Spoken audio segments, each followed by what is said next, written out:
Hey guys, here we are at number 3, regional use. As I said before, this is one of my favorite things to do of all time. Placing orgonite devices outside in key locations has been given the name gifting, and appropriately so. Entire landscapes can be given a pleasant feeling, which can be felt as you walk through them. Knobs, however, might not enjoy it so much.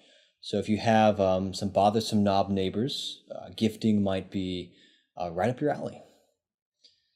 And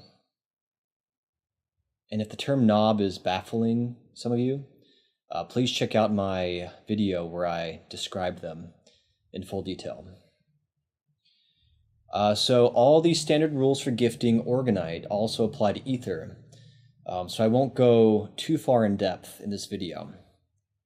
I'll provide a link below the video to a site with good information, though it's a little hippy-dippy for my tastes, if I'm being honest. But as for Aether, some good pointers, just to have something to go off of. If you're clueless where to place these items, there's one good rule to start with, and that's the more moisture, the better. Water is the best place to gift. After that, dense trees and shrubs. Beyond that, lone bushes and soil.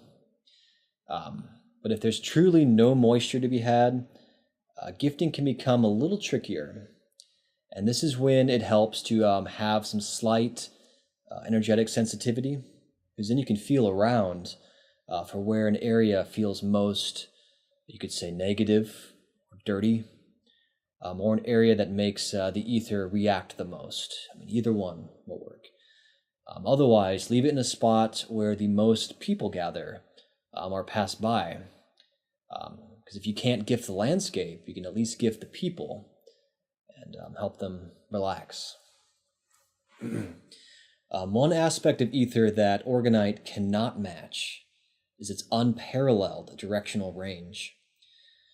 So if you have a ray, this guy, with a directional variant, it will have a base range of about 60 feet out of the yang end, or outputting end, so in this case the tapered end.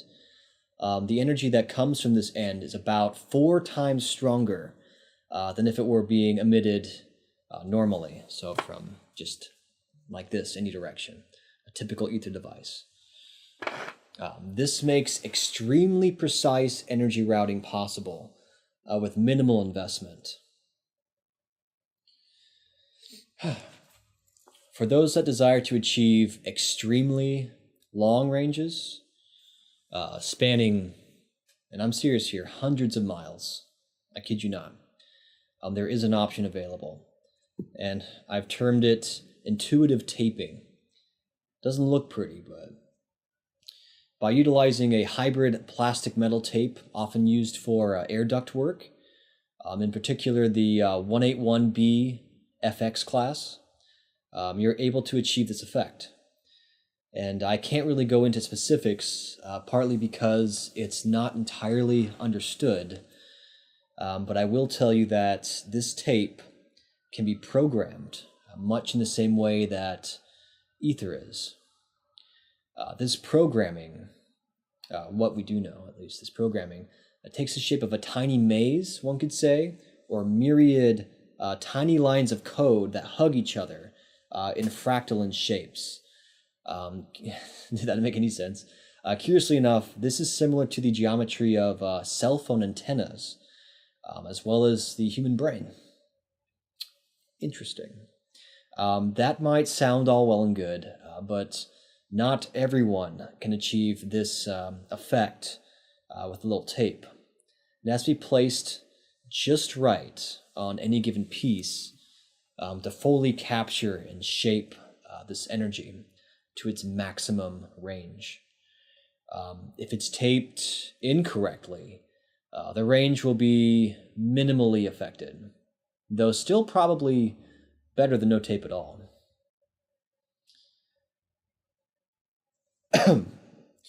One last tip before we finish this subject. So this 181B tape is not weather resistant at all.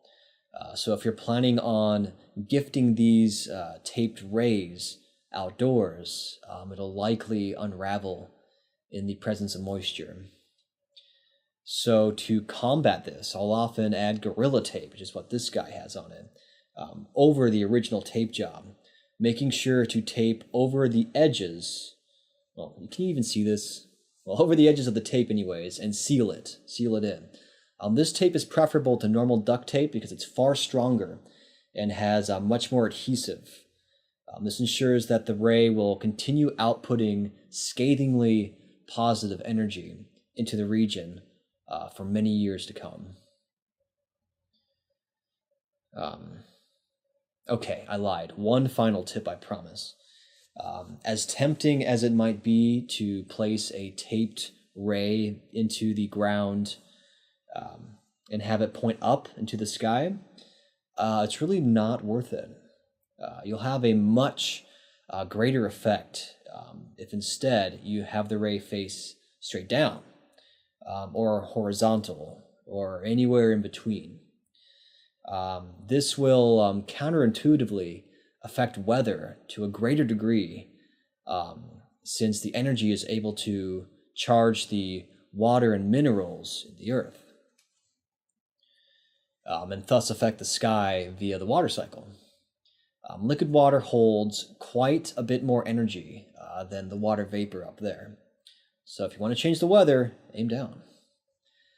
If any of you would appreciate some taped rays, I can do this for you through a custom order. Just contact me and I can give you a quote. Otherwise, I'll find a way to teach you guys how to do it. It'll take practice though. Okay, long ass video. With that, we're done with regional use. Next up, we go back to more personal matters, in particular, emotional healing. It's going to be a good one. So I'll see you guys there.